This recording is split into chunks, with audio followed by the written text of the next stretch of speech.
I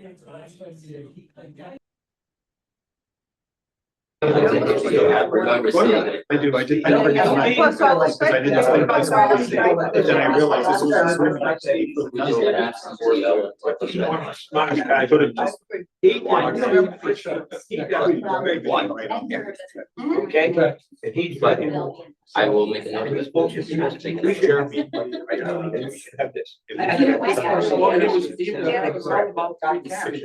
he has it. What's he doing with it?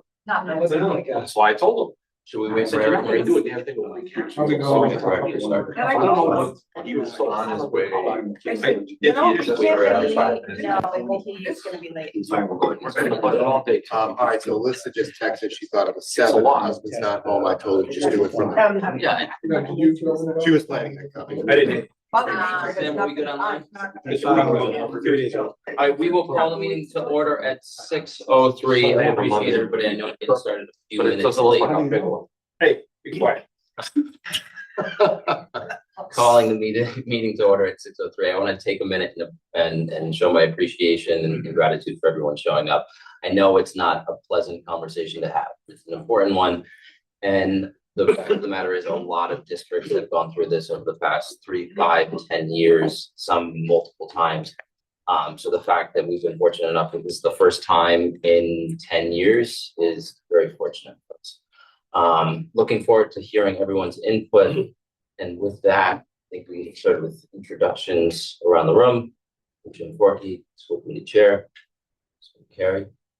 Hi, everybody. I'm Carrie Buston. I'm a Mendon representative. Thank you, Upton representative. Hagan, Upton representative. All Flaherty, Upton Finance. Maureen Brunel, select board.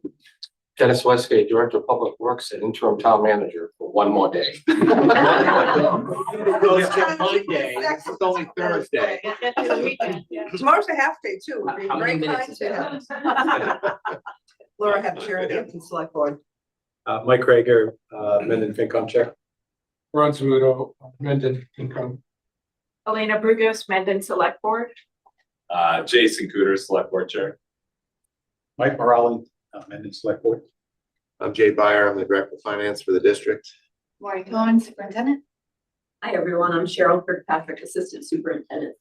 Mike Goddard, Mendon Select Board. Sean Dixon, Mendon Representative on the School Committee.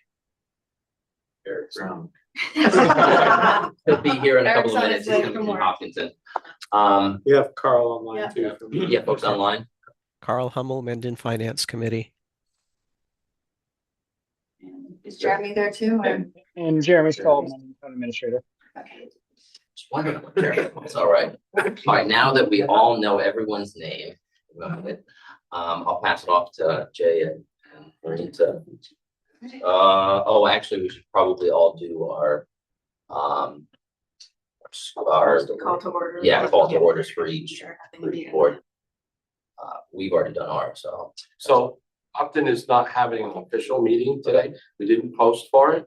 And one of our members couldn't be present for this. So this is more for, we didn't want to slow the process down. We wanted to make sure we had an opportunity to have this conversation, but we're not going to be having a formal meeting. Well, appreciate the participation. And over to Mendon. Yeah, be looking for a motion. Oh, no, I'm just gonna start the meeting again. 6:06, and we have 4 members. I was just looking for Brendan, 4 members in the Mendon Finance Committee doesn't have quorum, so it doesn't matter. Awesome. Well, thanks for, I'm gonna also thank you for coming on pretty short notice, but we're trying to, and responding quick enough for us to be able to have a meeting. We felt it was really important to have the conversation as early as we could, building off of our presentation at school committee, which was this past Tuesday, a couple of days ago. And we have our budget hearing, and then the certification is on March 9th.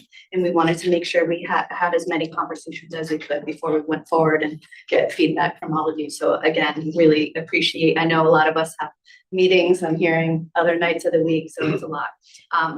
We will not be doing a 90-minute presentation, which is, if you want to watch it, that was Tuesday. 86 minutes. 80, was it, did you? No, that's what we're doing tonight. Oh, no, yeah. What we did is we took that presentation, got some feedback, made some updates. It's shorter. We have additional slides at the end, but we want to get to some key points and then have enough time for us to have conversations.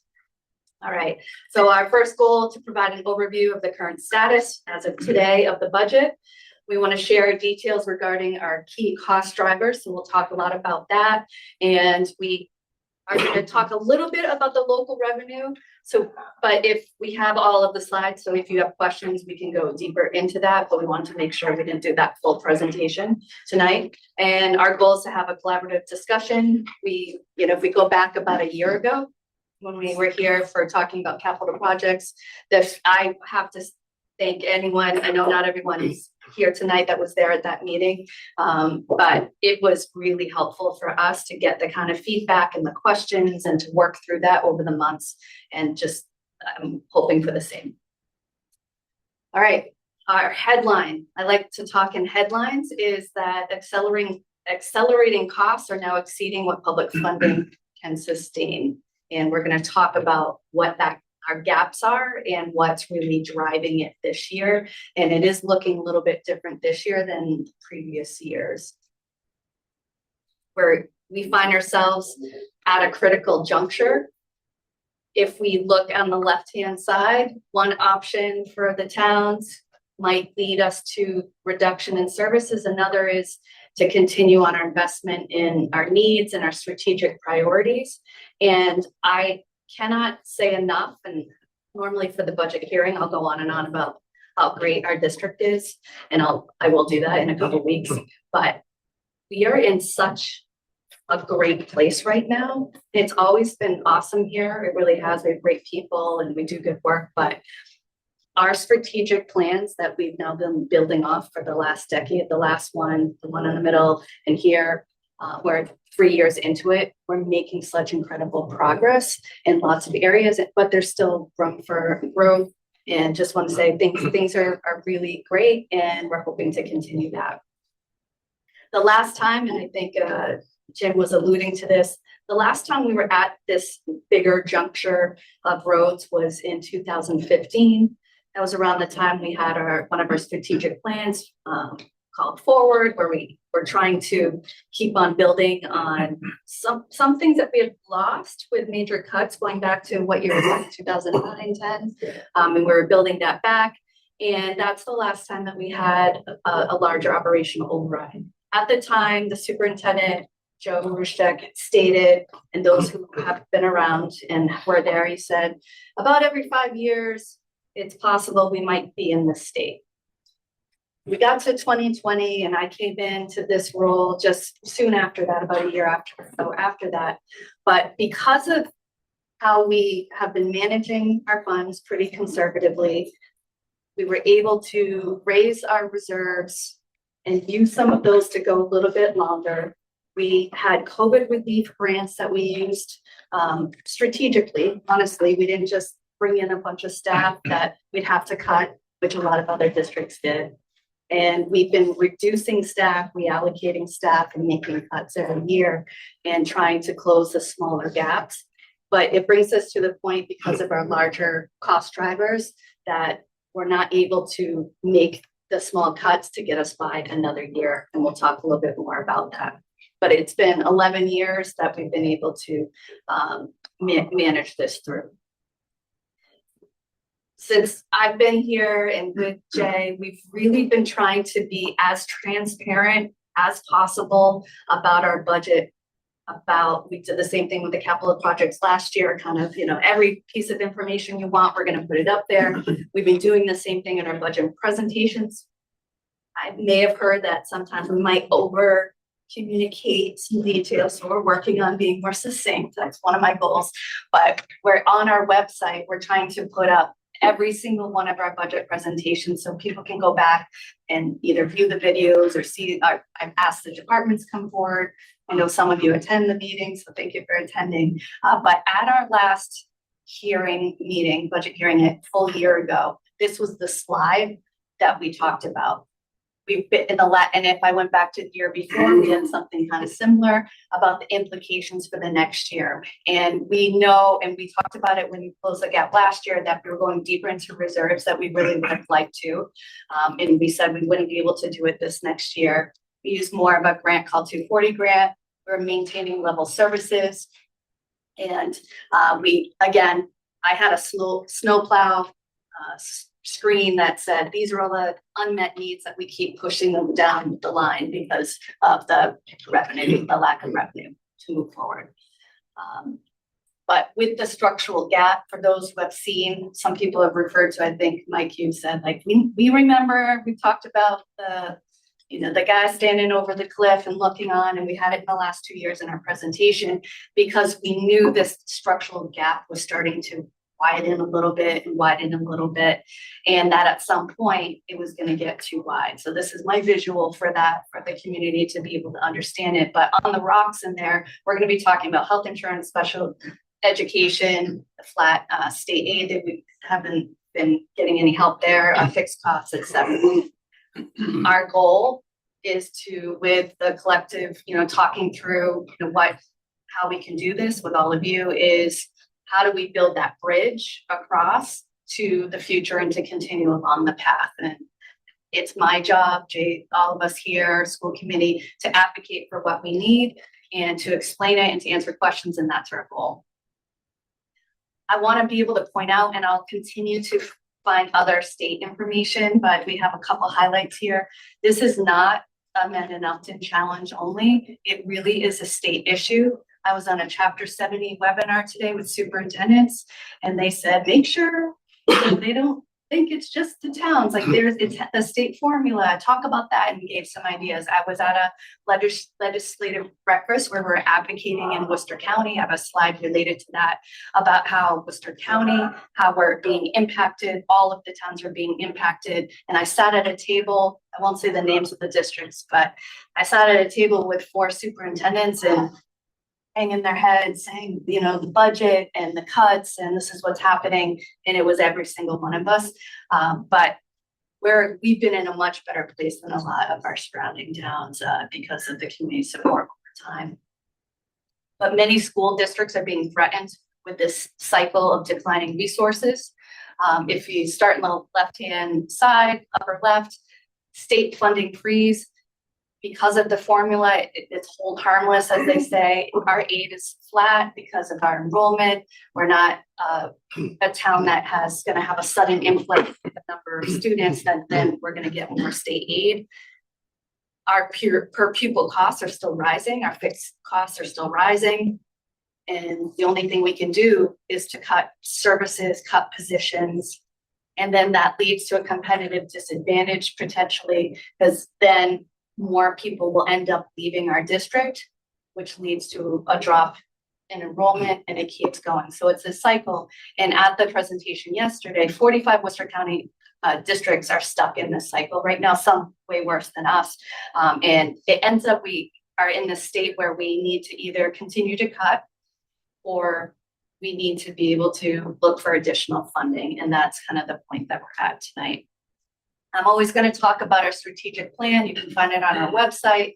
I'm not going to go into details, but if you haven't been watching our presentations, we've added one goal this year into our strategic goals, and it's around student performance, and it's about closing the gap of our students on IEPs in their academic achievement. And it's a 2-year goal that we've added based off of data. And you'll see a lot of the positions, and what we're talking about is to help support our ongoing work in this area. We've already seen some improvement this year as a result of our efforts and Cheryl's efforts and our teams, but I will reference that and just want to point that out.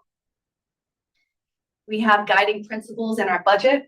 It's always about the students. It's about the whole child. It's about all of their needs. They're listed there. We have adjusted this a little bit. We have a needs-based budget that we're going to be presenting to you tonight, and we'll explain about that. We need to make sure we're in full compliance with state regulations, particularly in special education, which has come up. We had an audit this year and been working on some of the compliance action steps on that. And part of it's related to our decrease in staffing we've had the last couple of years in that area.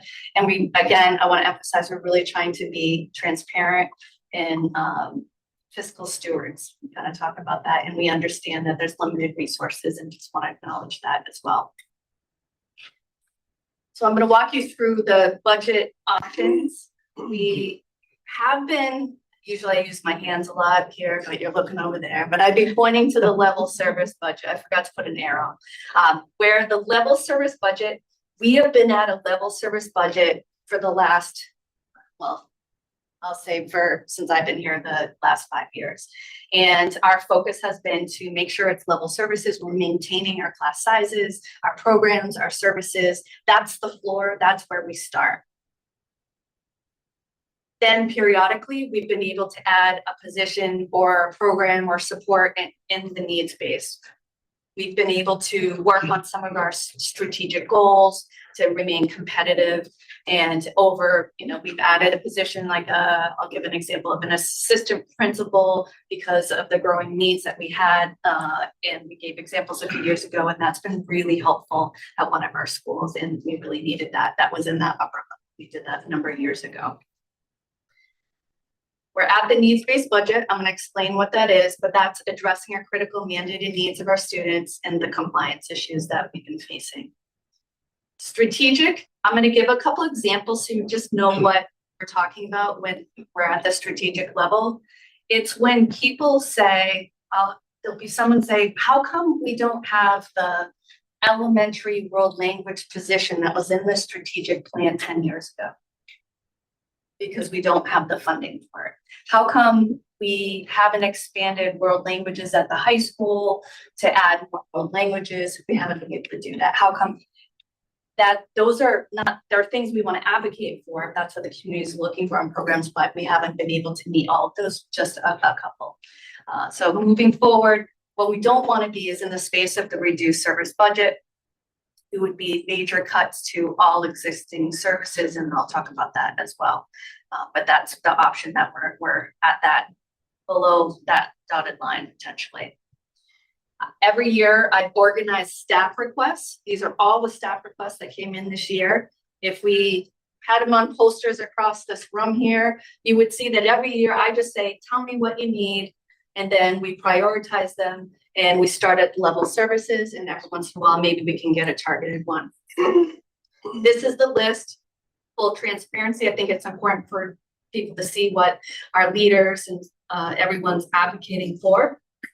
We've been focusing in that level service and needs-based category right there, which leads me to this. In our needs-based budget, we've decided that we want to focus on class sizes, reducing our Clough Elementary School. Its current grade 2 is averaging about, I should have changed that to 25 because we got the final number yesterday, but 2 of the classes are at 25, one's at 24.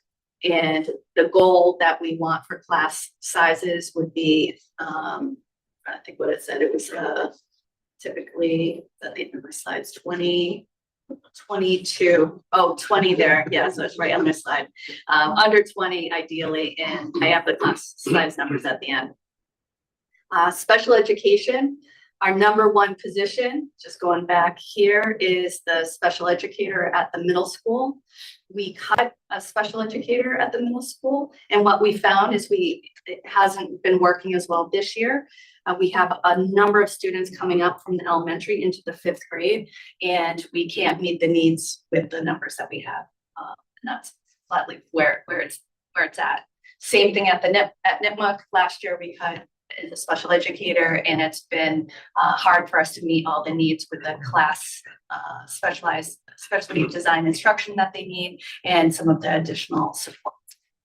Mental health and evaluations, we have 2 school psychologists in our district.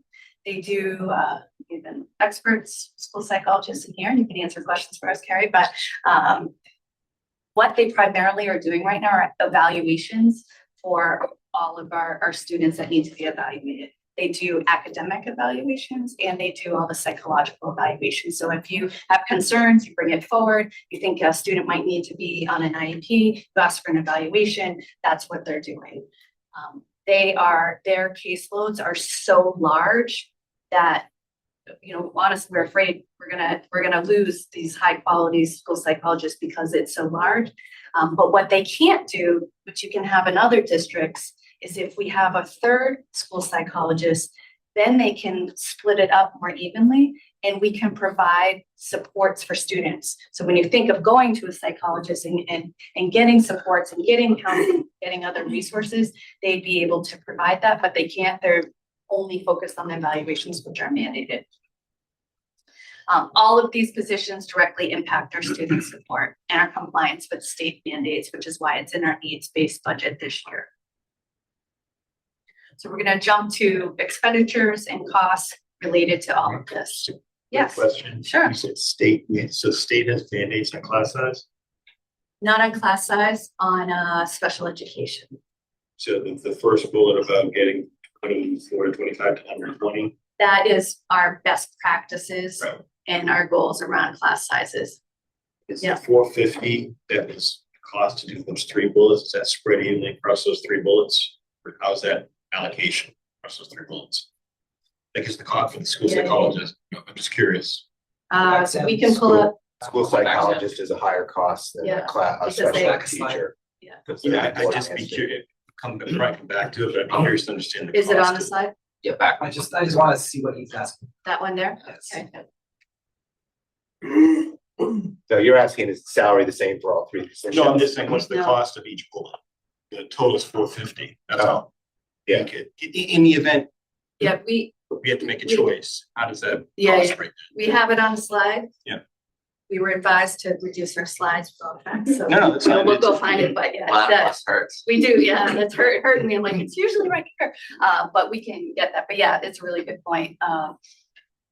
And something that we do look at, but if I could only have one position, I've said this at every single meeting, it's that middle school special educator. It's our highest one. And if we needed more, then it would end up, we get to the different types of budget, it would end up being, cuts to other positions to meet the mandated needs related to special education and compliance. When you get to a granular kind of line item at this, Mike, when you get to a kind of line by line, like right now, our psychologist is running out, do so much work that you risk them leaving and having to backfill. And My whole, just, I If asked you had the to question. choose one of the 3. Yeah, no, because in my mind, we need to start looking this over multiple cycles. We can't go year to year anymore because that's impacting us, it's impacting you, right? Because you've been running a lean ship for a number of years. And then you got some surprises this year, health costs primarily. So I look at that and I say, what would happen more if I asked you to say, well, you've got 3. I know those aren't the only asks. Of those 3 asks, what if I said, could we do some this year and some next year? What would that mean to you? And that would be driven by, well, what's the cost? Can I do 2 instead of 3? Can I do 1 instead of 3? Can we plan for 1 or 2 next cycle? That's all. Yeah. So you hear more of that from me as we go through this. Yeah, That's and my- I think my intent too after tonight is, because I know a lot of people have asked it, you've asked it in particular, and we talked in a good way, and we talked about it at meetings to be able to show that long term. I have at all of their departmental presentations, I have them give like, what's your short-term needs and what are your long-term needs? And I can pull that together and say, but that is what we do, because if we end up having a situation where we can reallocate, which is something we did at the end of last year, we had a greater need here, and then enrollment dropped somewhere else, we're able to then move a position, so we're that prioritize. That's why I have the ranking, because we kind of are going up in that And order. just for full disclosure, it helps, and selfish. So from our standpoint, if I'm thinking about our 5-year plan, it allows me to start saying, okay, the schools might be needing X in year 2, year 3. Does that shift what we've started to plan for? That's all. So trying to put a puzzle together. All right, so we're gonna jump to the key drivers and then go into more details, and I'm gonna hand it to Jay. Hi, everybody. All right, so we have 3 main drivers in this year's budget. As you can see on the screen there, the number 1 driver for us is health insurance. Don't be alarmed by that 36.79. That reflects a budget number from 26 to 27. We have a challenge in this year's budget in that we had a multiple number of people sign on for our health insurance mid-year. We generally plan for 4 or 5 a year, which is what it's been for all the years I've been here. This year it was 16 about 3 weeks ago. I believe we're approaching 20 now. So it's a big jump number. Our premium increase for this next year is 25% as it stands right now. And again, I just want to reiterate, when you hear 25%, and I've heard like this district only had 3.5%, it's not the percentage premium increase, it's what the actual premium is. So I did check with that one district. Our premiums are the same as that district. So even though they only went up 3.5%, they're paying a lot more this year than we are. But that's our biggest driver is health insurance. It's $1.9 million. Next in line is salaries for all the employees district-wide, cost of living, steps and lanes for those that get steps and lanes. All those things factor into about a little over $1.5 million. The third one relates to special education. Most of that is related to out-of-district tuitions for those students that we can't serve their needs in the district. All those three drivers alone is $4.5 million, and it is 82% of the proposed increase that you're going to hear about as we move forward. Those are our three main drivers. If you break our budget down by the various categories between employee benefits and employee salaries, that's a little over 77%, almost 77.5% of our budget. That makes sense. We're a people organization. If you don't have staff, you don't really have a school district. I don't think that's abnormal for other places. You can see where the rest of them kind of fall in their categories, but those are our two big chunks of the budget. Here's a list of all the various cost drivers. There's multiple ones, but the top 5 are the ones that we want to focus on, especially the top 4. I'm not going to read them all. I think we can go through them all. It's pretty easy to see, but those are our main drivers. And after, if you have questions, Yeah. we can Feel go into free to detail ask. on all of those. We can come back to it. We'll spend a little bit of time on health insurance because I've become more familiar with it than I've ever wanted to be. Nationally, health insurance is a national crisis. It's not a state crisis. It's not a local crisis. I think everybody is facing it everywhere. This information came from the GIC, which is the Government Insurance Commission, which is a state insurance provider. They don't provide it, but they process stuff. 51% of districts and agencies are running over budget right now. It's a very common thing. There's a lot of drivers, but the biggest drivers you can see are pharmaceutical costs, of which there is no regulation or control over, so they get whatever they can get for anything they want to do. We also, as a district, have some very high claims, and that's a difference, and that's what charges your premiums and pushes them up, is if your claims are high, because one way or the other, insurance companies are going to make their money. They're not, we pay the claims no matter what kind of policy you have, so do the towns. It's a common problem. The market trend right now is around 20%. I think my understanding is that the towns who are both in tier 3 of Maya's plans are around 15%. We're at 25, which sounds high, but again, it's the premiums. And I'm actually going to try to collect data from the towns and from other districts to see what the actual premiums are, because I think that's what really matters. We did reach out. We are on a self-funded plan through Harvard Pilgrim as part of a group called the Mass Strategic Health Group. We tried to contact both Blue Cross Blue Shield and Mass Brigham Health, which are two major carriers who declined to offer quotes because our claims are too high. Harvard Pilgrim said, if you want to go back to a fully insured plan instead of the self-funded plan, you're going to be at 38%. So again, my math says 25 is better than 38. The GIC, we've looked at a lot of comparison data, which I'm not going to get into, but their premiums are considerably higher than what we're going to be paying next year. So it's really not another viable option. As far as health insurance costs, over the last 6 years, they've gone up a little over 7.5%. So a CAGR chart is a compounded annual growth rate. Kind of flattens out. This is what your growth has been over this period of time. But you can see that big jump is 27. We were pretty level, little minor adjustments as we went through these previous years. 27, our claims are so high that it's pushing it up quite a bit. Special education is another driver. So a lot of that is out of district cost. We're looking at a little under $4.5 million out of district tuition. These are children that we can't serve their needs. The tuitions at private and public out of district placements vary from the lowest one is probably about $60,000. The highest one can be as high as $700,000 for a student. That includes transportation. You can see the number of students. Those are the little circles at the bottom. We look like we're projecting to go from 16 this year to 22 next year. That's another driver, and we're pushing our costs up. You want To explain circuit breaker a little bit? could you give a range of costs about a district? I think that's helpful. 'cause I just people don't did. know.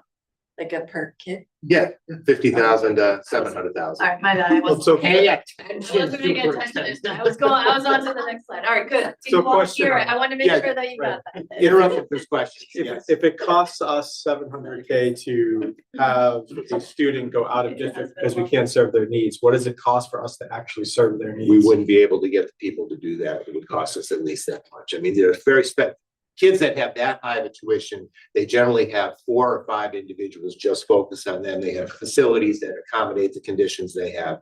It's much more complex than just say hiring a couple teachers and sticking them with them. What was your original question? Is- I didn't. Well, why wouldn't we just hire staff and do it ourselves? So there's 2 parts to it. What he just said, there are some students that absolutely out of district it would be too much for us to be able to do.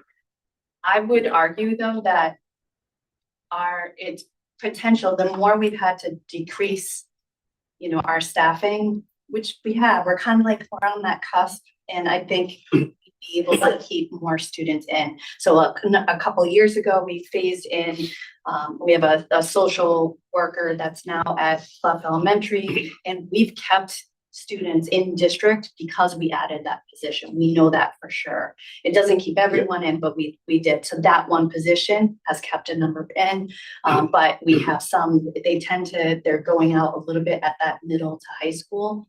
If we're able to increase those supports, I can't make promises because sometimes what happens, you would have a student that just moves into the district.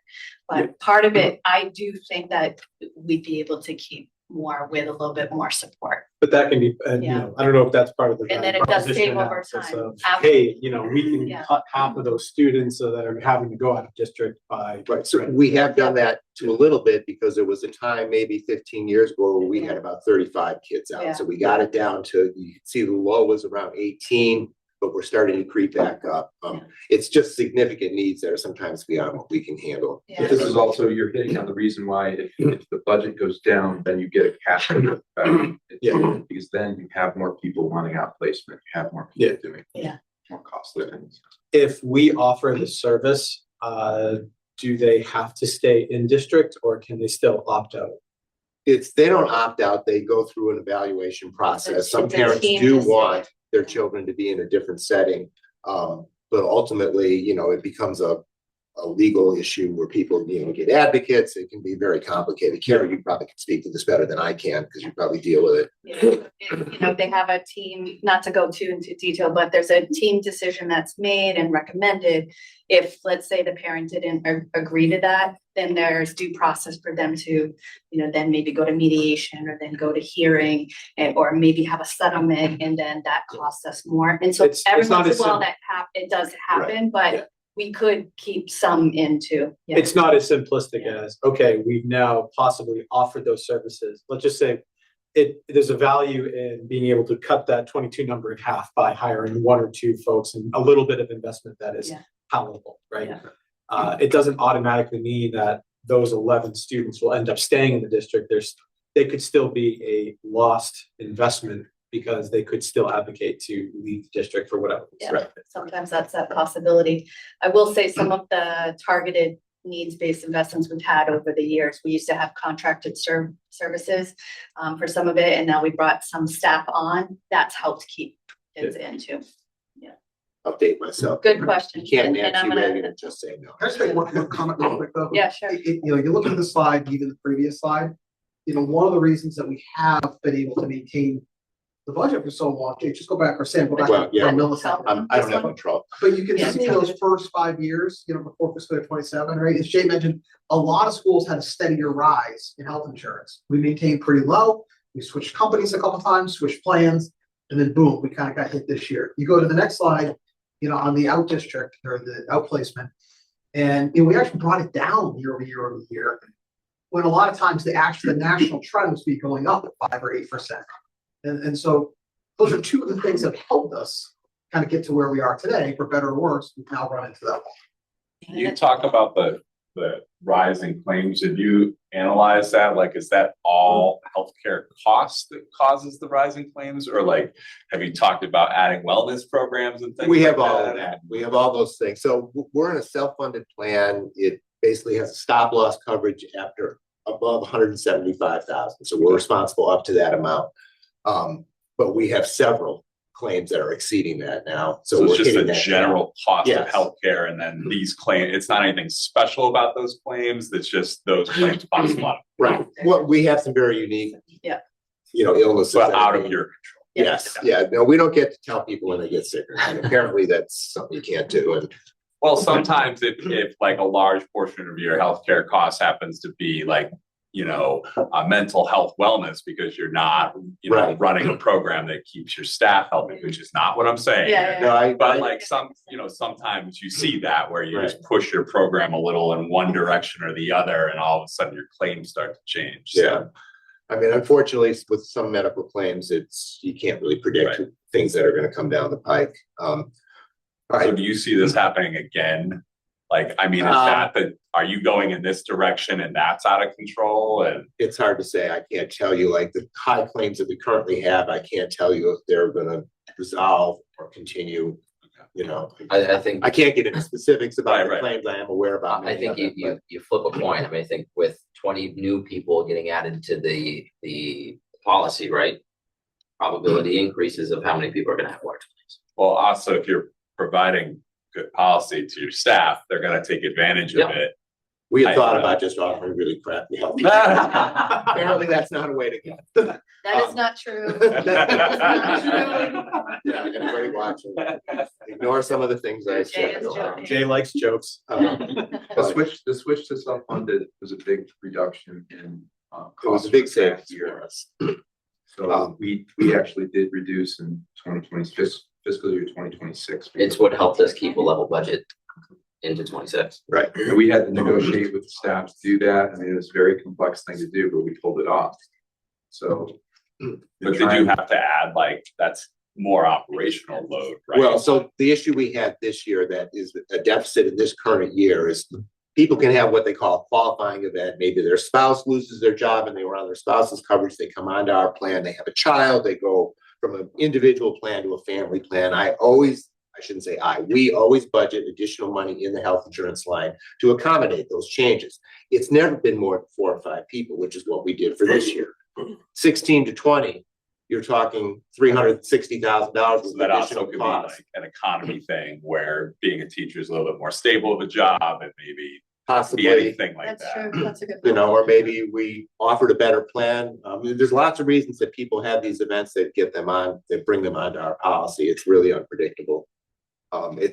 We try to plan for it, and we're trying to plan Yeah, well, for it again next year. It feels like we have to dump, like Mike is saying about multi-year plans, like it would really stink to get surprised year after year after year with 20%, which is, what's happening to our town, 20 and 15, right? Like, yeah, if we could figure out how to dump some money in to just wait for that, like we do with everything, like, capital expenditures, retirement, Right. but I then know you none have of us to- have the money You have to to do then that. appropriate additional money that you Right. have available. And going back 3 or 4 slides, this is not unique to Mendon-Upton or our school district. This is a national problem, and unfortunately, I don't think the problem is going to get solved on a national level. So therefore, somebody out there is making money, and it's not us. That's what it really gets down to. I do want to mention one thing, though. So I think a lot of people don't understand that the self-funded plan is cheaper.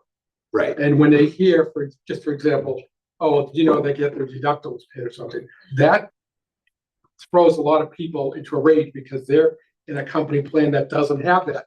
They don't understand that it's a lot cheaper to do that. Correct. I've already had people say that to me the last couple of weeks. I was talking to someone and they said, well, they get their deductibles paid. That's but it's cheaper. Oh, no, it isn't. They don't know. Seriously, they don't understand that. I mean, I understand it. I'm in healthcare. Yeah. Right. But a lot of people don't understand. I think that's gonna be an issue. When they hear the word self-funded, they're gonna, oh, well, they pay them. Why should we give them money? I'm just Right. mentioning that because that's, a lot of people just don't understand. They just don't get it. So we did have a slide that we're not going to get into tonight about the difference between fully insured and self-funded. We're not doing. Man, the I told you so look. But yeah. But do you know what I'm saying? Yes, absolutely. I mean, there was a reason when we and the towns did the same thing, went to a deductible plan, but picked up the deductible because it still saved the town money. Right. Our current plan does not have a deductible. Whether we move that direction in the future, it has to be negotiated. We can't just arbitrarily do things like that because it's a change in design. But it's something we're going to consider going down the road, but it's not something that's an option for FY27. And I think when it comes to the negotiating on healthcare, that's something you give and take, right? When you say, hey, we can switch to this other plan, we're gonna save a lot of money. Well, it always comes to, well, what are we gonna get? And you gotta give something, and that could be deductible, right? Moving on. Okay, one, Yes, Paul. you budgeted for 4 or 5 Right, new ones, and you've got 16 or 20. right. So that means you have a healthy deficiency Yes, we do. in this, right now. Well, we had two things impact us in fiscal 26. That was one of them. Our retiree Medicare Advantage plan, we offered to retirees as a January to December plan. It went up 68% January 1st. So that was another 200,000 that we got hit with that we didn't anticipate. I always plan for an increase, and I usually budget a little extra money to accommodate that. I did not plan on 68%. You may get a new crystal ball, though. Apparently I do. Mine is getting old. On the state level, special education transportation costs are continuing to escalate. This chart shows you through 24. But nowadays, right now, for special ed out of district transportation, you can sometimes be looking at $300 to $400 per day for a van to get them to and from schools. And it depends on where they go. We try to consolidate routes with other towns, with our students going to similar schools, do anything we can to save it, but that is a cost that's continuing to go up. So it's Because just their costs are going up, or Yeah, because regulation? no, they can't get drivers, so they have to pay drivers more. They have to buy new vehicles. They have to have So this is- specialized It's a vehicles. statewide issue, and so I pulled this out of a 98-page report that just got released this past week, because they had to study the fact that the special education, transportation, and tuition costs are going up at such a rapid rate that they did a very in-depth study that we can share on the website if anyone wants to read the 98-page report. But to emphasize the fact that there are reasons for some of these costs going up that are external and out of our control too. All right, moving on. Total budget right now, as it stands for this needs-based budget, is about a little under $48 million. It's about a $5.5 million increase. Going back to a previous slide, all but $1 million of that is related to those 3 drivers: health insurance, salaries, and special education. I realize that this is a scary slide, but this is kind of where we're at this particular point in time. On the revenue side, we've kind of broken out what our revenue comes from. We have the amount you see for, supplemental grants, budget offsets. We have 2 accounts that we can reduce the operational side because it goes into a revolving account. One is circuit breaker, which is special ed out of district tuition reimbursement. And the other is school choice that we appropriate out of annually to reduce a couple of salary lines. District revenue, we have money that we can put into the budget. Part of that comes from E&D, some revenue sharing plans we have with we have a technology position we share with the town of Upton.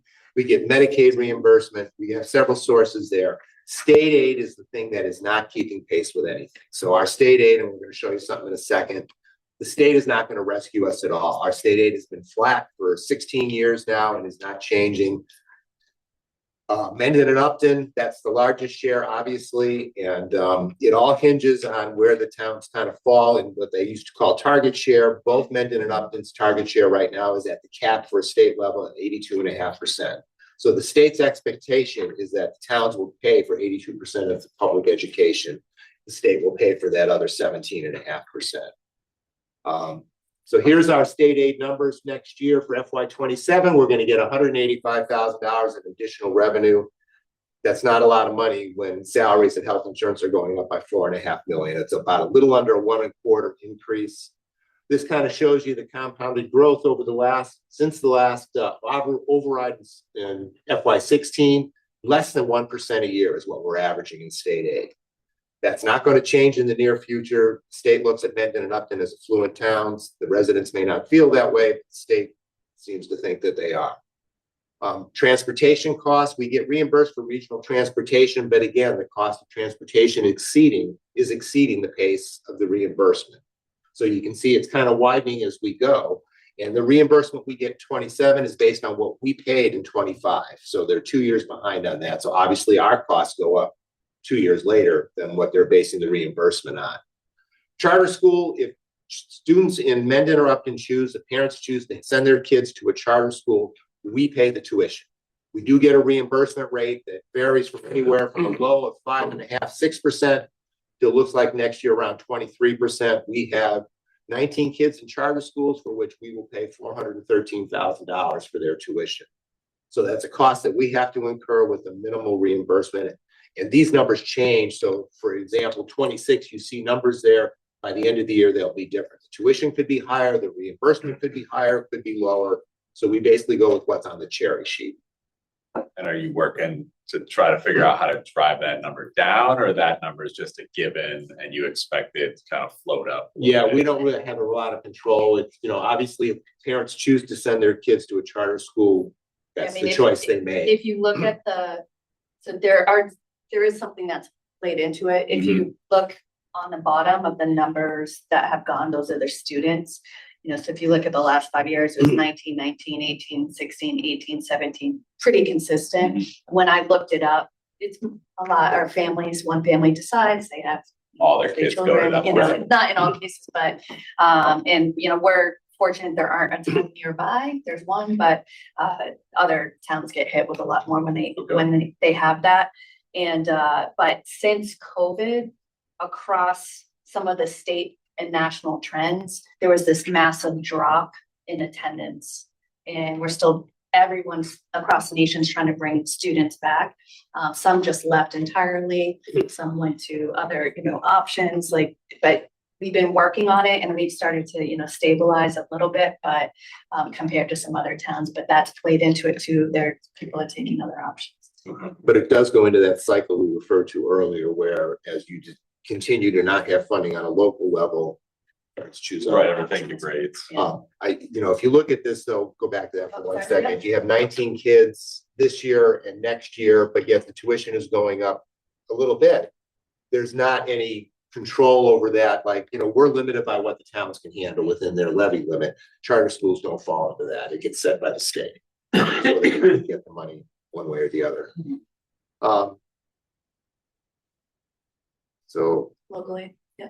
Yeah, so enrollments, everybody asked what the enrollment split. There's a slight swing toward Mendon for FY27, not a lot, about 0.75%. A little bit of a reduction on the Upton side. That's why the minimum contributions came out the way they did, because both towns are at target share, where last year Upton wasn't, so they got hit for a higher minimum contribution than Mendon did.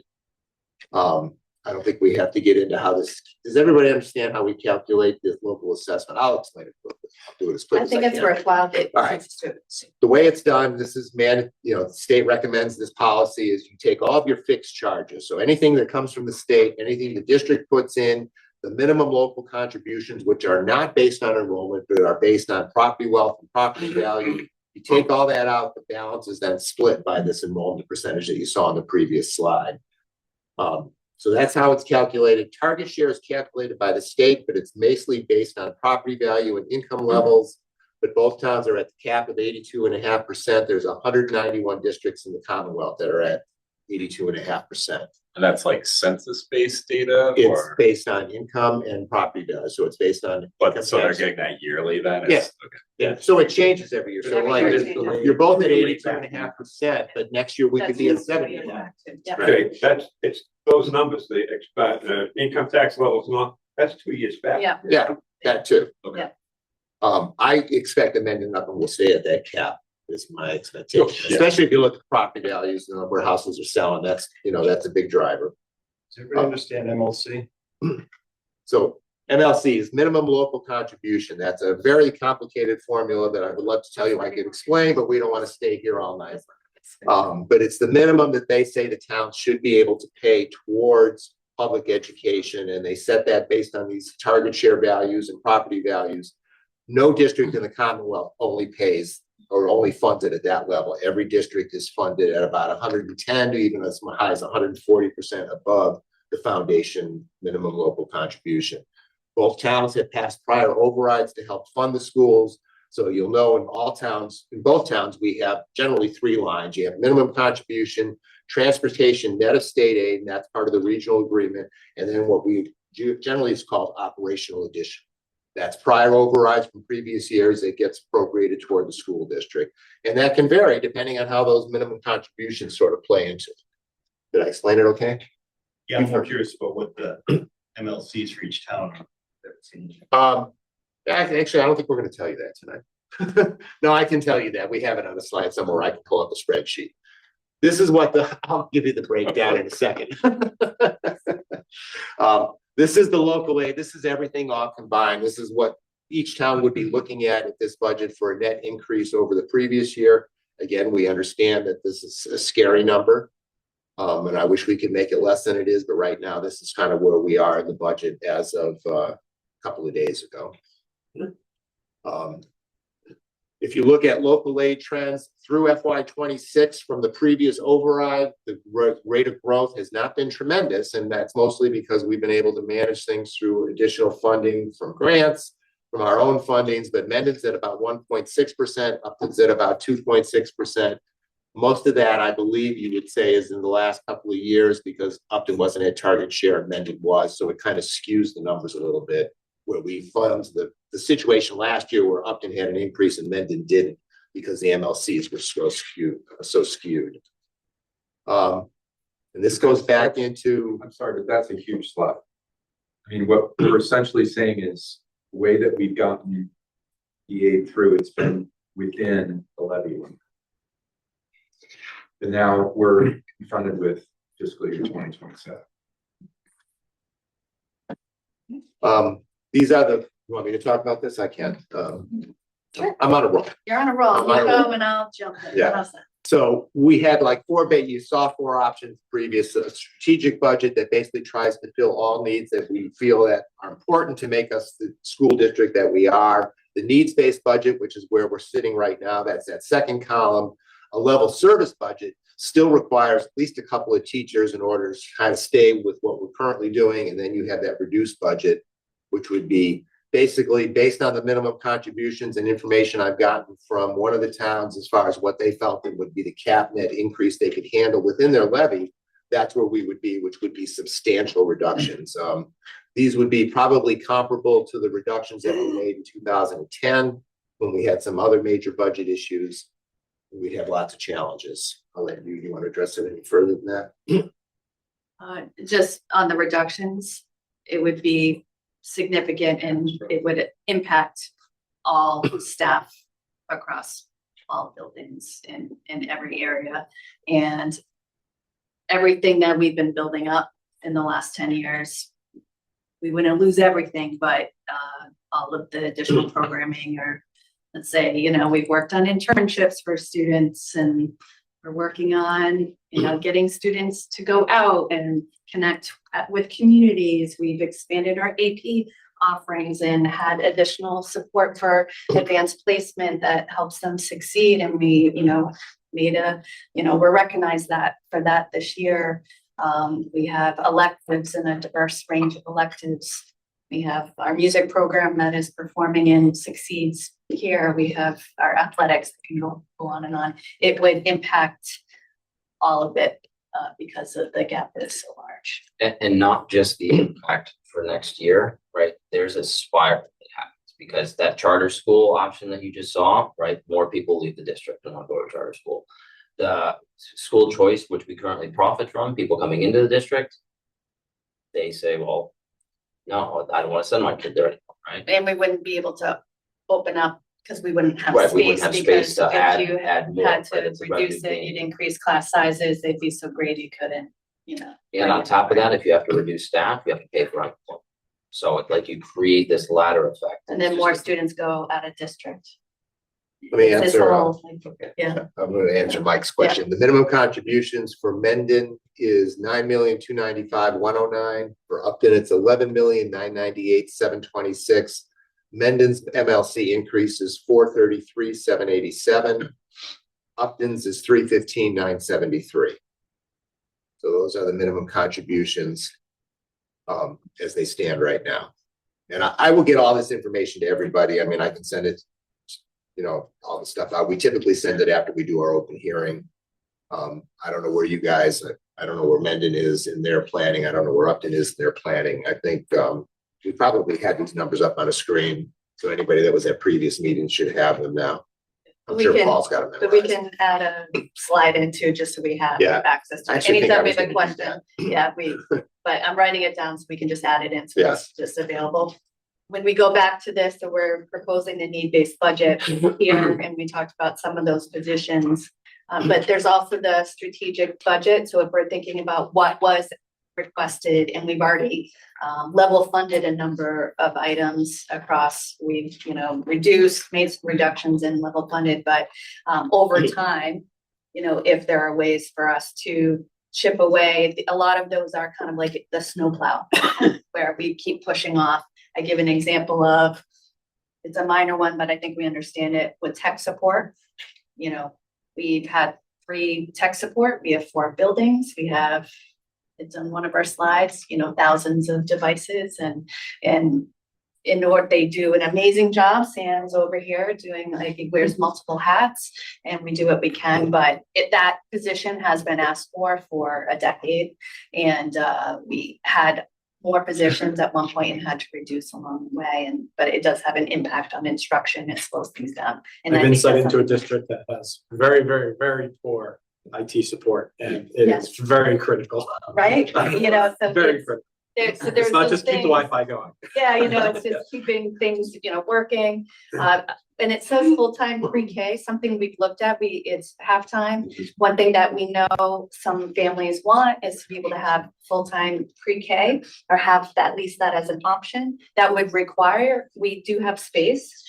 And we've talked about it the last 3 years, but it would require adding an additional teacher and an aide for that classroom. We've moved the pre-K over to Clough, and that allows us to, you know, build a better, bigger program there, but it would take additional funding. We know it would be great. We'd love to have it. It's in our strategy, but we don't have the revenue right now in order to do that. So I just want the community to know, all you to know, we keep advocating for what we know will make a difference. But we haven't been able to, we know the revenue's not there for all of that. And we're really focused on the needs base currently. You know, the only thing I want to add is, and we didn't put a slide up on it, but we, you know, everybody always says, well, do you do any grants? I would say that on average, we have at least $1 million+ worth of grants every year through entitlement grants, competitive grants. Cheryl's written several that have brought in a substantial amount of money. The question that we do get asked a lot is, everybody heard about the Student Opportunity Act? Billions of state money is going to go into the education. All of that money went to low income and high needs districts, rural districts. They're not going to districts that are 82.5% target share cap. So we got, other than a grant that Cheryl wrote, that was, I believe, $450,000 over 3 years. Is that right? Other than that grant, we have gotten zero money from the Student Opportunity Act, and we don't foresee that happening in the near future. No, we will not receive that. And I think that's at the end, except for questions. So Yeah. back to you, Mr. Chair. Sam, if you go back to that slide with the strategic needs, I know you're just on it. It's me. Oh, I'm sorry. This one? Yeah. So before I open it up for discussion, I want to highlight, so what we're going for here, or at least from the school committee's perspective, is the needs-based budget. And one of the first questions is probably why needs-based, right? We could go level. And really, when we sat down and looked at it, you look at those numbers, 475, 478, there's not a huge gap. But when you look at reduced is here. Needs, or level is here, and needs is here.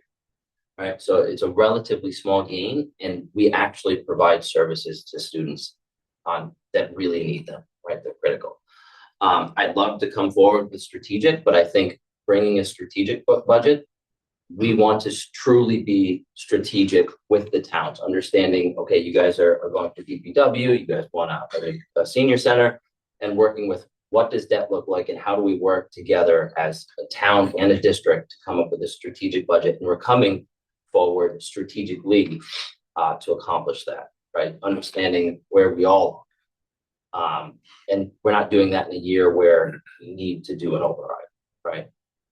So that's why I think the needs-based makes a lot of sense here. And with that, I will open it up for discussion. Mike? What I see here is a roadmap to get, where you want to be, right? When I look at these numbers, if you got to a needs-based budget, it's a piece of cake to get to strategic within over multiple years with the levy. What I look at here, though, is I'm assuming the far right, the reduced service, Jay, that's based on the numbers we've provided in our subcommittee. Yes. I think you have the jump from 43 to 47. That first step is too big.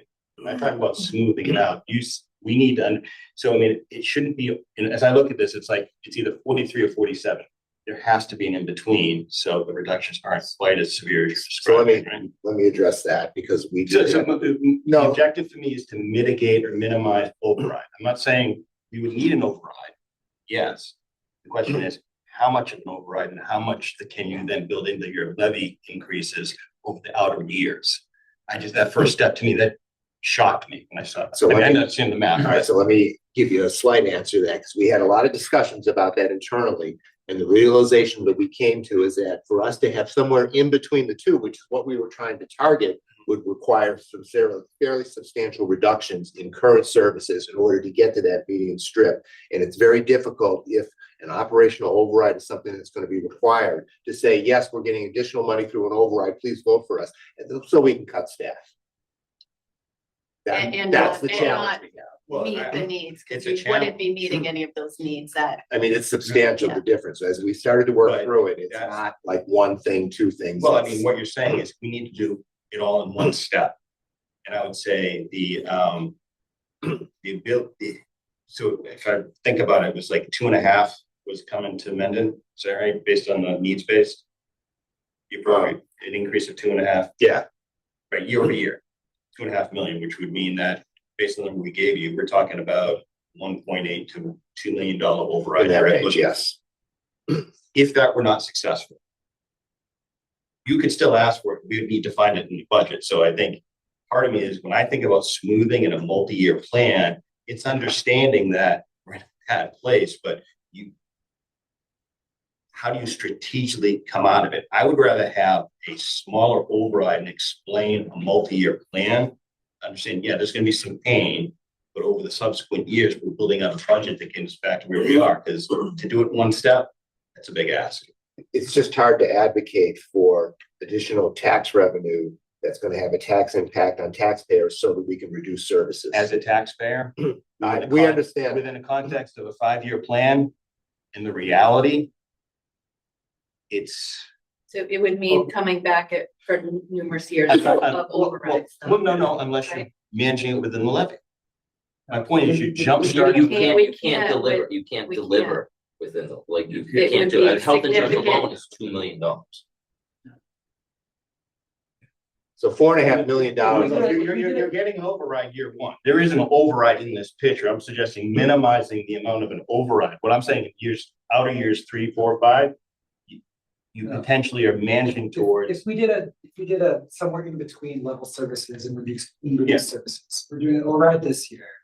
And then if we want to get back to what's level next year or 2 years after that, it's at least one more override in those out years. And that's to just be flat, right?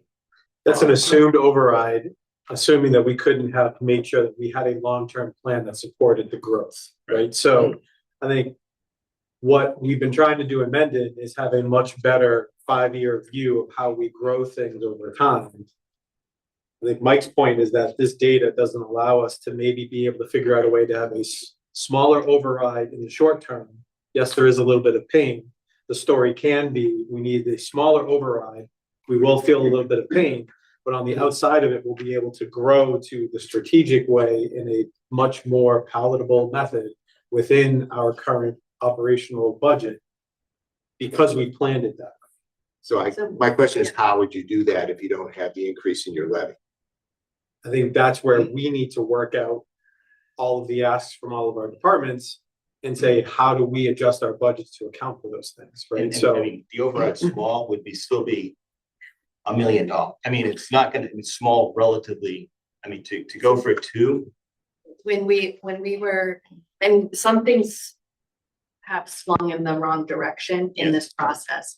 So special ed was one of them, when we were getting through and finalizing some of the numbers. So we were trying to get, that came up at a budget subcommittee meeting, like, all right, can we reduce that down? And then with that swing, it would be very impactful. Even to 1 million is extremely, 1 to 1.5 reduction is really impactful. Not just a little bit of pain, it's losing a lot. And the other piece is the 3 main drivers that we showed you at the very beginning. Health insurance is up $2 million. Salaries are up 1.5. Now, yes, if you have a few less personnel, your health insurance costs are going to come down a little bit, and your salaries are going to come down a little bit. Not enough to get you down to that level that you're talking about. That's the realization we came to, is that, you know, I'll give you an example. Let's say you had a reduction of 10 people that were all on family plans. It's costing us, say, $30,000. That's $300,000. That's not, you know, 2.5 million or 2 million. You're talking small peanuts of adjustments there. For what it's worth, all right? 2.5% up in this year is $648,068. Want a lowball new growth? Let's say 3.5. Let's say 350. So we have $1 million. We know that. That we can run. Yeah. We still have a town to run. Absolutely, we understand it. We still have a town to run. And Mendon isn't. They have a Same town. numbers probably are from, I don't know what your numbers are for revenue levy and 2.5, you know, new growth. Do you? I want to open it up and I'll get you into it, but Paul, understand, we're talking about health insurance increases at $2 million, which is bigger than your 3.5 total levy. I understand that. So I can fully respect and appreciate what the town's gonna increase that within the levy, but You've heard me the say $2 million number doesn't change. Jim, you've heard me say at these other meetings, okay? There's people in Upton that are trying like hell to stay in their house right now. I Okay, understand, and I do empathize, I do. So, I mean, to Mike's question, like, can we see, like, can you enumerate for like each step, like what are the specific cuts? I mean, I imagine that you have done this and maybe they're on slides that were removed, but I think it's useful for people to see, like, okay, if we ask for, you know, X override, what exactly is cut? And then what are the long-term, like what will snowball from those cuts? Because you've talked about how cutting, you know, some services will probably lead to more students leaving the district, and then that will lead to other, like, we'll lose some other funding based on that. So I think it would be useful to see, because I see Mike's point about that as a big step. So I think if people will want to know what are the losses in between those steps, right? So they're still big, but I think just specifically saying, like, We can do some, and we're working on it right now, because I want to give an example and have it not be because it's people's jobs, right, and it's hypotheticals, right. So if I'm going to give a hypothetical. Let's say we had a library media specialist at the middle school, which we don't, which is something that's been asked for every year, and that would be a position that we've already cut years ago and that we had to cut, right? You know, so that could be a person type of thing. The number of teachers, if you take $4 million gap, and if you averaged, the average is 65,000 to 100,000 for a teacher, you can do your math on your own if we just went with personnel, of the amount of personnel that would be. And so when we have 6 first grade teachers with an average size of 20 and 3 at each school, and if you had to drop a teacher who are my math people with average, can do that math right now, the class size is what it can go up. So we're going to work on that after this, and have an impact statement on some of it, but when we were looking at the level service and trying to see if we could reduce the million, some areas are trying to think of things that aren't necessarily people that we could talk about. We have stipends, 400,000-ish, right? In stipends, and stipends paid for coaches. They pay for department chairs. They pay for coordinate, what else is in it? Oh, all the student activities. So if you are in a yearbook or there's a stipend for a teacher to work with those students after school. It's for music, band, and art. And so then if you cut stipends or some of them in order to save teachers' jobs or, staff jobs, then you don't have people for all of those student activities. So all of those student activities and all the students are impacted if that was a choice that was made. Or what were some of the other things? Can you think of?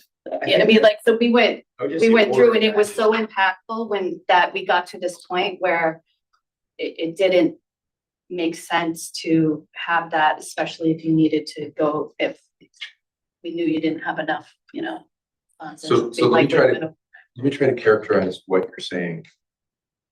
So that. I think you're a good enough job. No. It doesn't always stick the first time, right? So if we say we want less of an override than what we're proposing here, what we're essentially saying is we're talking about a little bit better than reduced service for this year. And then over the 5 years, we work on trying to build all that stuff back again. That's what you're really saying. And you put forward a choice. I mean, if you were to present a multi-year, what I see on that's a challenge. That's a problem, right? We got a budget problem we've got to solve for. Mhm. There are multiple paths we could go potentially. I think to your point, explaining what those paths could be. I mean, it could be that when you're talking, even I mentioned, I said, I'm not necessarily talking about one override. What I'm saying is the first step might be a smaller override, better chance of success. And you might demonstrate we would come back in year 4 or 5 with another override. You know what I mean? But to explain the path forward, or we can do one override, right? I mean, start to get feedback that way. Maybe people want a large override. But I think given the capital from last year, we talked about this, becoming for a $2 million override operationally, I've heard people say to me, didn't we just do that? They don't understand the difference. We will explain that. We talked a lot about choices, giving choices, And for anyone watching this, it's important to understand the difference between operational and capital. These are two completely different things. None of the capital money that we got last year can be used, and even the money from each capital project cannot be spent within the other capital projects. But does any of that money that you're spending on capital reduce like operational overhead or costs going forward, or just it's completely out? We won't have to only buy for so many those buckets for the roof leaks. Well, there's $10. Yeah, right. But that's a good question, because it is confusing, and it is only for the capital projects. And You cannot use it for anything else. What I get concerned about, I like I like the concept, the idea makes a lot of sense, but when it comes down to it, what you're saying is we need to significantly reduce to cover even just healthcare. And there's no guarantee that we'll make it 5 years, right? Like we're at less than level, right? We're still at reduced. And there's no guarantee we're gonna make it 5 years within levy limits. Carl. But I'm not suggesting, I mean, your plan might include an override 5 years out instead of waiting for over 10 years. It could be next year. Let me give you, It could be a lot of these. let me give you a quick little example. So based on what Paul said, let's say you have $1 million in new money coming in this year approximately, right? Let's say Mendon had the same $1 million. So between both towns, we can get half of that, because let's just throw that as a number out. It would take us 5 years of doing that within the levy to get to the option 1 this year, not 5 years out, because in 5 years out, that cost is going to be considerably more. We don't even get close to it. I don't see any way within the levy that the towns could we could do something and make a bunch of reductions and stay at a point, but as you go forward, the only way to continue to fund above what your levy is to do an override every single year. I don't think there's an appetite for that. Whether there's an appetite for this is a whole other story. Because I realize how substantial this is. Every single year, but I've also said that you could do multiple overrides, suggesting that you're reducing the impact in this next. But you'd be reducing services year after year after year to stay within those Like, numbers. you would never be able to even get back to your even level service budget in 5 years. That's the point, right? If you reduce services this year, to get back to level services of this year, it's going to take you 2 or 3 years. Right? Like, There are assumptions being made on how much of the levy from each town is coming to the schools in Jay's examples. We haven't even committed to anything. No. If we have a plan in place, we understand what we can spend, or what we need to spend, and we come to some level of agreement. And once again, it's not just within the levy, Jay, because I've said on more than one occasion, we might need another override. Maybe it's a 1.5 million in year 3. The point is, it's math and it's cost. You can put in assumptions for the increasing cost of these things. And you could lay out a picture that might even tell people, why don't we just take the hit once? Right now, people will look at that and say, are you kidding me? That's a big ask. Whereas if you lay out the option is this or this, you might find things, well, I'd rather get hit once and know what my fixed costs are for the next 4 years. You know what I mean? Can I answer that? He wants to ask. But besides the ask, though, I think the other thing is, last year when we were here, I believe it was $30 million total Capital, yeah. capital. And I think that it was sold really well, at least like you mentioned at the town meeting. And when I say sold, it was explained to the people. To me here, if I was someone who didn't know anything at that town meeting, and I heard an override that is what, 80% plus is just health insurance, salaries, and those 3 things. That's something that me personally, I know because my health insurance went up and everybody else did. And I think that plus the fact they have to understand that we have a cheap option or a less expensive option, least expensive option for teachers and so forth. I think to me, people understand that. Whereas if you go for a small override, who's to say, again, it's not going to happen in a couple of years. I think it will personally. And who's to say right now that next year health insurance will go up another 20%, let's say. I agree. But Then that's the issue that I think that, and I'm looking ahead and saying, okay, let's say it's defeated, heaven forbid, and it goes up again. At least you can go back and say, well, what are we supposed to do? And right now, I think there's a lot of people out there who would understand that just to bring it to level services, like you said, we have to find this money for those 3 things. Forgetting the other stuff in there. Just those 3 things. The health insurance, when I saw it, I never thought of it. And like I said, I work it's not in health insurance, but in healthcare. And I never thought it would be that high. My health insurance went up and I work with MGB. Okay, how much, if any, of the capital debt is gonna hit this year? it's about 700,000. It's about 350 each town. Not exact numbers. I can give you exact numbers because I do. Well, have- while you pull that up, let me give Carl a Yeah, chance. super Carl a chance. I got the numbers right. Carl. Carl Hummel, this is my first year on the Mendon Finance Committee, so I appreciate the slide deck and the budget proposal. I am expecting that between now and town meeting, I'm going to be getting asked 2 questions, and I want to make sure that I have an elevator speech answer for them.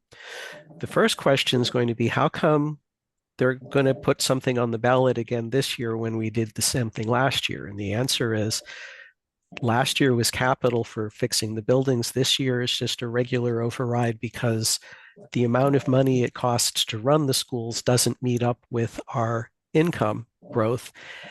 And that means that at least every 5 years, we always need to have a 2.5 override. We've been lucky, what with the COVID subsidies and budget tightening, that we managed to stretch that out to almost twice that. But going to it for a 2.5 budget override is a normal process in Massachusetts towns. Is that a reasonable response, or should I modify that?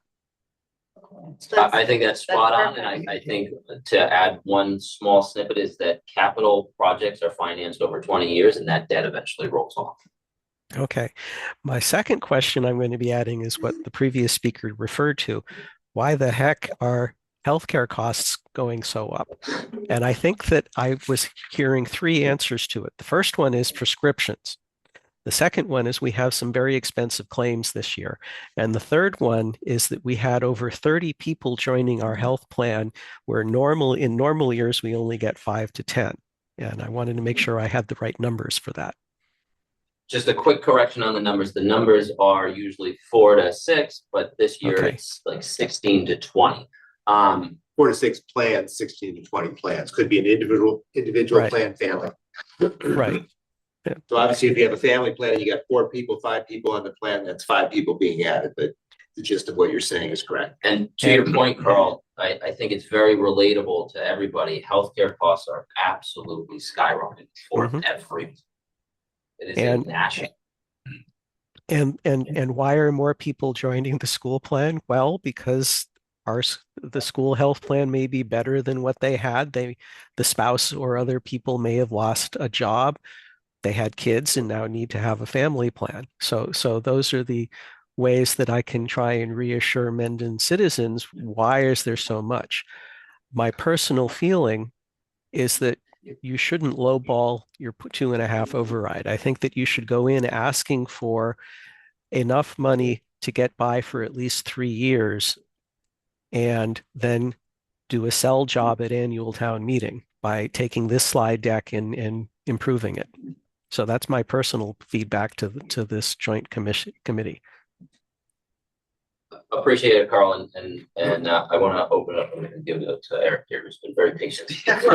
But, or you asked a question a few minutes ago, right? Who's the math guy real quick, but you know, if you said the average salary is 60 to 100, call it 80 to split the difference, and you're talking a $4 million delta, right? That's 50 positions. That's 50 positions. Not including, Well, hang on, it's 50 positions if you just peanut butter spread all the people. The next thing you would do is, I'm guessing, is go double the cost to do sports. You'd eliminate stipends. You get rid of all the other stuff that the school has, right? And so maybe you go from 50 positions to 40 positions or something like that. But it's substantive, right? I mean, you're talking about, I don't know if our full staff is at school, but you're talking double digit. Yeah, 400, right? So you're talking double digit percentage that would be impacted if we were on track. So And to Eric's point, reminder that unemployment also factors that's into that, what's so happened, it adds yeah. cost, and which is more, adds more positions, right? it's a lot, right? Like it would impact the entire district.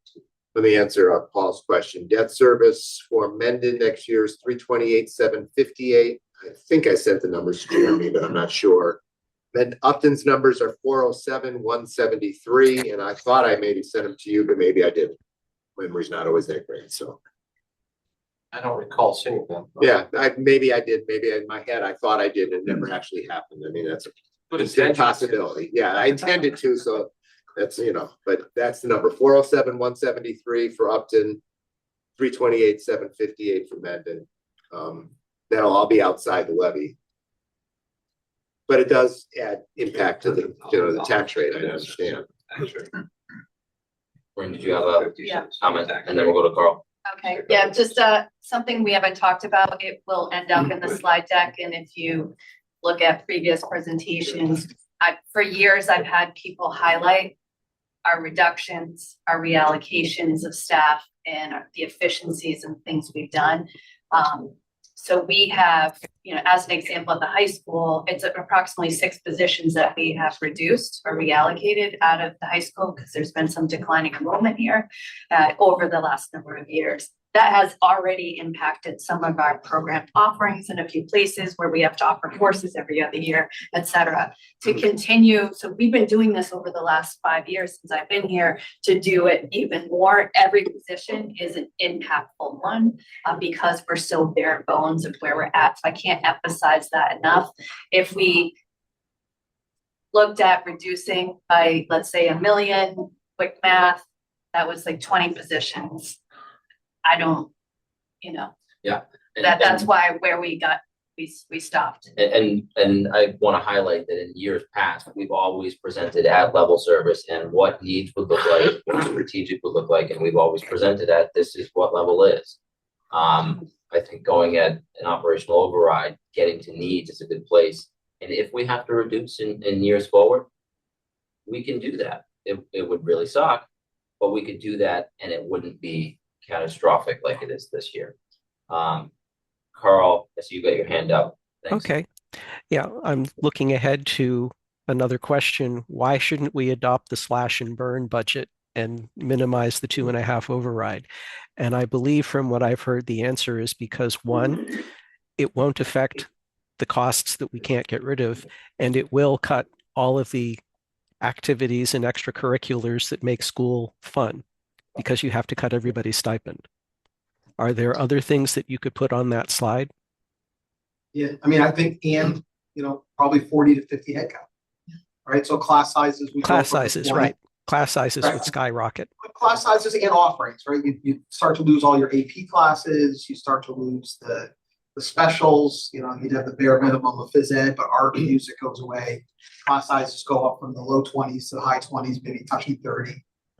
And the follow-on effect is that we have to pay more when people leave our school district to go to other schools and charter schools, and we lose money because people stop coming in to our school district. Right. Other districts, people stop opting in, so we lose that revenue. People start opting out, and that costs us, right? Charter schools. So one case example is Northbridge, and I asked her permission that because they had failures of overrides, our number one group of students come from Northbridge from school choice, but it's been a spiral impact that it takes years and years to recover from. We've done a great job from the back going to 2010 over the last, how many years it's been, 16 years to build back this district. And it would be setting us back if we had to be in that reduced service. And I think to that point, an excellent point is that if this ever did happen, trying to recruit 2 years, if you're a new teacher coming out and you have a choice between a district that laid off 20 or 30 teachers versus another district, it's going to be more difficult, I think, to recruit as time goes on. I really do. Can we go back to the driver slide? That would be the question you may get asked on this is health insurance, which is what, 2 million or something? 1.9 increase. If that's the big surprise and everything else was known coming into this year, why isn't the override for 2 million? As an example, you know what I mean? It's not just salaries don't go up. No. Salaries is no, that's contractual. You knew that. Special education education is not. Okay. Well, so why not? I'm saying a person might look at this. I understand health insurance. Absolutely. It makes sense. You need extra funding for health insurance. But I don't understand why the override ask is 4 million and not 2 million if I see 2 million on that. So, I'm just saying, the answer, because there's this big step, I think, right, bridge. So the answer to that, and I think the very first or second slide says it, the cost of running municipal public schools or towns, everything else, the cost of running them is exceeding the levy, the amount of money that you can raise through your levy. It's a growth in that 2.5%. Nobody's budget's going up 2.5% anymore. You're having to, things cost more. Everywhere around the thing, everything costs more money. Those numbers aren't that. I'm just saying, because this I've seen this in subcommittee. Those numbers. I mean, saying that we knew the salaries were going to go up that amount, that's great. We don't have enough money coming in to even cover that anymore. Well, because Paul's saying maybe Upton could afford 500,000, and Mendon says maybe we could afford 600,000. But let's say it's 600 in each town, 1.2 million. That doesn't even cover the salaries. I'm just questioning the first step of, I heard slash and burn, which I don't think anyone's suggesting. I'm still talking about minimizing the impact in year one. And I'm just saying, when I hear the arguments being made, they're logical. But I think when you keep focusing on one number like healthcare, you see a $2 million increase, which is exorbitant, and everybody understands that. The question is, why is the override 4 million? So, right? Sam, can you go back to the town slide? The KGO, Maureen's got it, sorry. But I think that's part of the conversation, Mike, is, and we get there's the minimum contributions, there's the 2 town formulas, all that gets in. Glasses not that great, but Mendon had KGAR over 10 years of 1.6. I think the total new revenue plus the, whatever, the levy and all that's probably been 2.5 to 3%. The school has been 2.5 to 3%, but we've done it through the COVID grants, we've done it through the tailwinds, insurance not going, right? So to answer your question, why all of a sudden is there a bigger number? In many ways, what we should have done, if we could have, is tucked away a few dollars in the years past. Which is why when I'm talking about a multi-year smoothing effect, for lack of a better term, is maybe that CAGR has got to jump. Maybe we've got to start budgeting 3 to 4% over the next, et cetera. You know what I mean? That's all. Maybe to your point, logical, and we've benefited from this approach. Well, and we, this Now was, we've got to kind of look at the other ways. What happens if we can't? We've got to increase that. We've got to plan on increasing that. The override, I'm just suggesting that a large override year one is going to be a tough sell. Yeah, agreed. So I'm just suggesting, well, if we need to look at this over multiple cycles, can we manage it? I don't think we've collectively looked at, can we manage that? Honestly. Just to what Eric said, we used COVID monies, we used this, we used that. We used the one-time revenue to cover an ongoing expense. No, we did No, not. no, As a no. district, we used it for one-time expenses, not recurring We're very costs. insistent on making that point. We did not do that. I didn't think they did, but I'm now I'm kind of wondering. No, we did not do that. I'm gonna make a suggestion that the district come up with what Mike is asking for, at least as a piece of data for us, at least Mendon, for us to have the discussion of, is there something that we believe we can do within our budget to maybe get after what Mike is trying to get after? So, And maybe because Jeremy's on the phone, if that needs to be a collaborative process to kind of yeah, manage that. What would be helpful? so, Yeah. I mean, I like to just, split things in half, right? So you're going for, the jump is 4, what if it was 2, right? And then, at least for Mendon, if Upton wants to do the same analysis, that's great.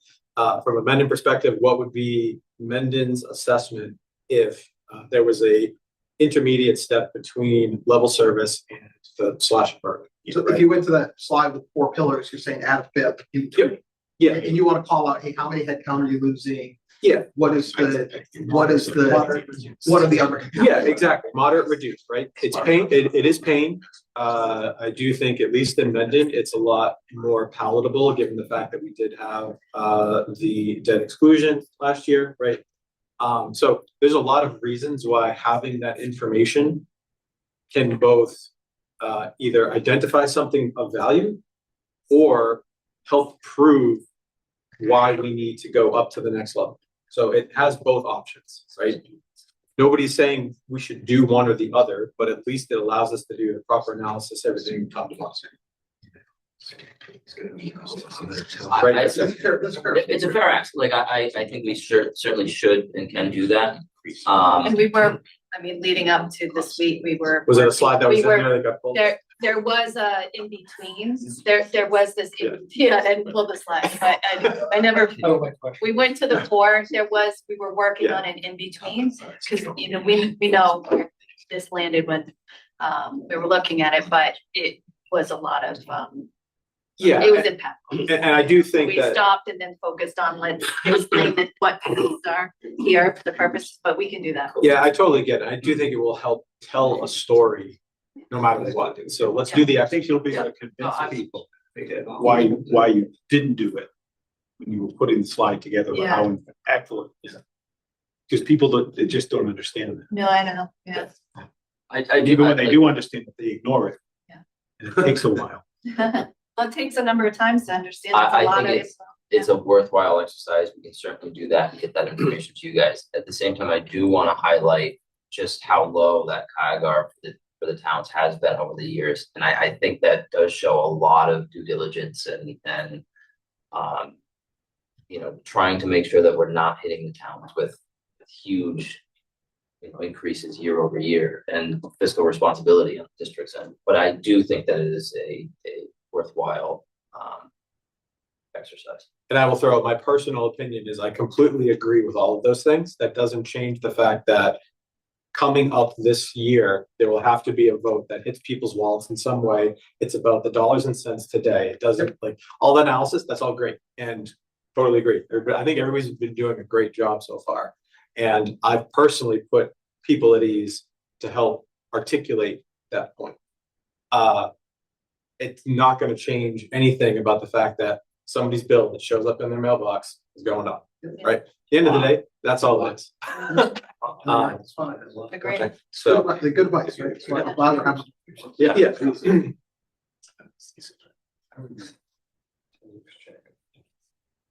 Any other questions? So, well, I guess, I think I find this very convincing, but I think, you know, and Carl mentioned going to town meeting, but we know, at least in Mendon, a small fraction of the voters go to town meeting. So often things do pretty well at town meeting, but then at the ballot box, they don't always go as, you know, according to plan. So I guess I'm wondering about the outreach, and I know the outreach was very successful last year. Like, I'm just thinking, this presentation, like, is there an outreach plan? I know it was really helpful, Marie, when you went to the senior center in Mendon and spoke directly to at least, you know, some of the residents. And I know it feels really soon to me, right? May feels very soon to me.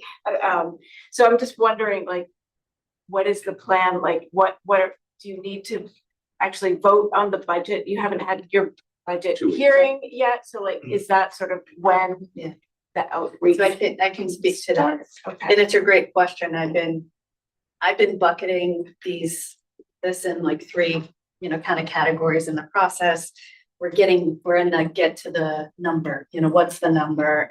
And March 9th, when we have the hearing, when they certify, and, you know, we're gonna likely, I'm guessing, maybe speaking for you, certifying at the higher number, because you can't ever go up, but we can always go down, right, at that time.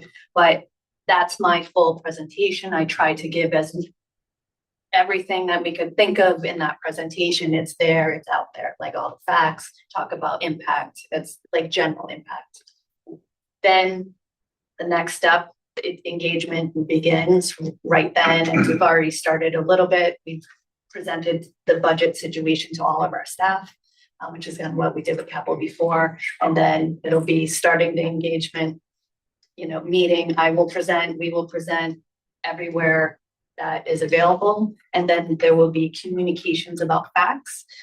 If it ends up being, you know, going to the ballot, you know, we can't be advocating and doing that. That has to be townspeople, not us, but we can speak like we did before and speak about the facts, answer questions, FAQ on the website. That's what pretty much I'll be doing for the next 2 months. When is your next Yeah. contract negotiation? Your team Next year. Next year. Yeah. So every time you have a question, you know, as soon as we can get the answer and get that information available, the actual impact, I keep saying, takes a really long time because of contractual, there's a lot to go through on that, but the larger impact we can share. Excuse me, did you hear any more about Norfolk Ag? No, I haven't gotten any other. I think we gave you some of the information. There were not a lot of new applicants from Upton at the last time I looked. I think there was only one. There were like 6 for Mendon. It doesn't mean they all attend. It's a little different plan this year, but they're kind of, you know. When you hear the story about the line draw, Valley Tech, how much that's gonna affect everybody? Yeah, I haven't heard. You might have heard. I haven't heard how that's impacting it. I mean, that basically means that, you know, people don't go here, they go there, and they assess the towns, and right. No, that you're limited as to how many kids you can send.